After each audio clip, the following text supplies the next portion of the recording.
Après la période électorale qui a donné lieu au renouvellement des institutions parlementaires, mais qui a aussi débouché sur les vacances politiques des partis tous azimuts, le PCAP d'Alexis Ndinga, Parti pour la Concorde et l'Action politique, a procédé à la faveur de cette conférence de presse à sa rentrée politique devant ses cadres, militants et sympathisants, histoire de poursuivre la réalisation de la vision de son parti au travers des activités politiques qui obéissent aux procédures édictées par les textes de leur parti, a déclaré le président du PCAP.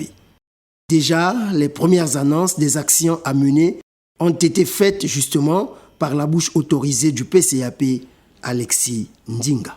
En conclusion, le mot c'est inviter tous les militants et sympathisants de notre grand parti, le Parti pour la Concorde et l'Action politique, qu'après 2 mois de vacances politiques, nous voici sur le terrain de la grande bataille politique. Nous reprenons nos activités.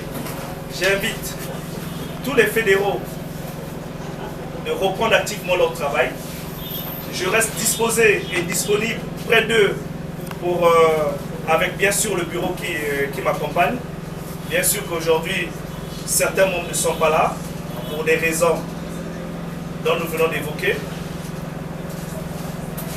Qui reprend leur travail, que nous puissions continuer à construire notre parti, que rapidement nous puissions être aptes et présents pour tous les rendez-vous que nous avons au sein du parti, le BEN, le BP, le Conseil central et le Congrès.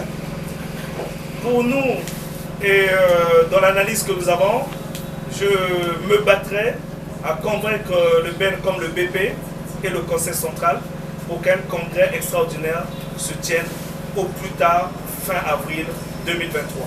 Alexis Ndinga, l'on dira, sur la sellette, est passé au crible des questions des chevaliers de la plume et du micro qui voulaient en savoir un peu plus sur l'état de santé du PCAP, notamment sur la rébellion d'une frange de camarades de ce parti. Et chacune de leurs préoccupations a trouvé des réponses franches, certainement à la hauteur des attentes. C'est une frange, une rébellion, un semblant de putsch politique venant des colissiers du camarade vice-président Ozébé. Alors, quand on voit la tête de la personne qui est devant, c'est le premier vice-président Ozébé, qui était tête de liste donc à Luandili 1, qui est notre ancien premier secrétaire du conseil municipal département de la ville de Pointe-Noire, et que nous avons remplacé par le camarade Geoffroy Dibakala. Et ça ne vous dit rien? Allez-y conclure. Allez-y conclure.